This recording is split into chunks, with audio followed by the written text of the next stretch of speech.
Hello and welcome to the Football Talk Exchange. I'm your host Shubham Thakkar, and today we have the daily news. So, like in the daily news, we've been doing as per usual. Today we have 6 transfer rumors, two very big Manchester City transfer rumors, and a couple of other big ones as well. And if you want to know when the Premier League is going to be back, stick around till the end of the video. And we've also got a very big rumor about an Inter Milan striker. So again, stick around for that. And if you're interested in more such videos, subscribe if you haven't already, and comment down below after the video. Obviously, what do you think of these transfers? Obviously, I'll also be adding timestamps in the description or as a pinned comment. So look out for that, and you can skip to whichever rumor you want to.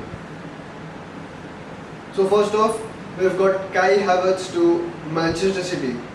Now, in an earlier Manchester City video, in a couple of ones in fact, so in the earlier one, I've spoken about their club specific transfer plans, like the players they should be selling, the players they should be buying, linked up here. And in another very recent one, I've said, like from what I've read, obviously, and I'm not an insider to the club. So from what I've read, it's that David Silva might be signing a new contract. If he doesn't, or even if he does, let's say, Manchester City do know that they will want to replace him, and I think Kai Havertz is a very like-for-like replacement for David Silva. Now he can play down the right wing. He's obviously left-footed as well. He's quite creative. He's got a good shot on him. So I think Kai Havertz is going to be a very good choice if they're obviously wanting to replace David Silva, and he's a good choice because of the reasons I stated earlier. And he's a very long-term option. I think he's only 20 or 21 right now. So he's giving you a good 10 years, and Pep Guardiola can literally school him like he's developed Sterling and obviously De Bruyne. Both of them have massively improved under Guardiola. And I think Havertz could be one of those players. Now again, coming to the asking price. The asking price apparently is around 70 million euros, which in pound sterling terms would be 62 to 63 million pounds. Quite close to Manchester City's record signing, I think Rodri it was, last summer. Nonetheless, it's going to be difficult for Man City to pay a big amount in this transfer, such a big amount in this transfer window. And as is with a lot of big money moves, payment more often than not happens in installments. The way they could fund this transfer is if they sell Leroy Sané to Bayern Munich. His fee would generate around 40 million pounds for them. So 20 million they could obviously add on for him. They're obviously also linked to Houssem Aouar from Lyon, a player Pep Guardiola is very fond of. So again, linked to that here. Now we move on to the next one. It's Kepa Arrizabalaga to Valencia, and I think that there's quite of confusion at Chelsea right now. I mean, he is obviously Chelsea's record signing, if I'm not wrong, and is also the highest, I think around 70 million quid. Yeah, 70 million quid. That's also the highest a team has ever paid for a goalkeeper. Now, in the last 2 seasons, he has the highest mistakes leading to direct mistakes leading to goals, around 8 or 9, I think, in the last 2 seasons combined. And that's a very bad stat if you're the highest, not the highest, you're the most expensive goalkeeper in history. And Kepa, obviously, I thought he was good. He was quite overrated. Chelsea did pay over the odds for him. And obviously, like we've seen earlier this season, Frank Lampard has not hesitated in dropping him. Willy Caballero has been playing for most games Chelsea this season. Caballero has also signed, if I'm not wrong, a new contract at Chelsea which would keep him at the club for another year. Frank Lampard now wants to move Kepa on, and Valencia are interested in bringing the keeper back to Spain. obviously it's going to be a very cut short or a loss-making transfer for Chelsea, but there's no other way out. He's flopped at your club in 2 seasons, and obviously this whole pandemic situation, so you're going to face a loss. I think the fee should be around 30 to 40 million pounds, which is probably fair for him. Now next up, this is the Inter Milan striker I was talking about, and I'm sorry if you thought it was Lautaro Martinez, but Mauro Icardi has been linked to PSG. He was on loan, he is on loan in fact, at PSG this summer. His loan deal would expire on 30th of June, which is obviously when all contracts end. Now PSG, Cavani is going to leave the club and they would want to replace him, right? So they have been linked to Mauro Icardi.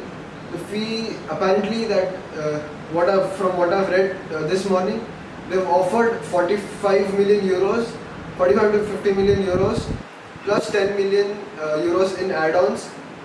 And again, what I just read a couple of minutes ago from GianlucaDiMarzio.com, who Gianluca Di Marzio is a very reliable source for Italian-related transfer news, alongside Fabrizio Romano, obviously.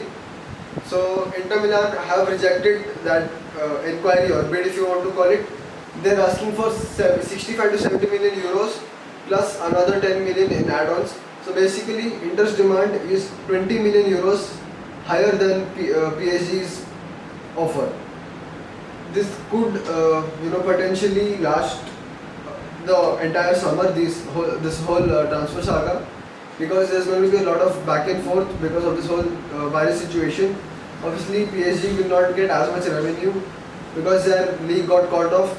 Inter Milan, obviously, Serie A does struggle financially, so it could last the entire summer in my opinion. Next up, Paul Pogba. Now, Paul Pogba, I personally would sell him.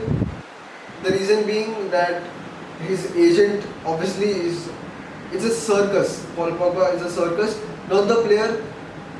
The entire backstory, obviously what goes on off the pitch, like Mino Raiola is an absolute, what would you call him?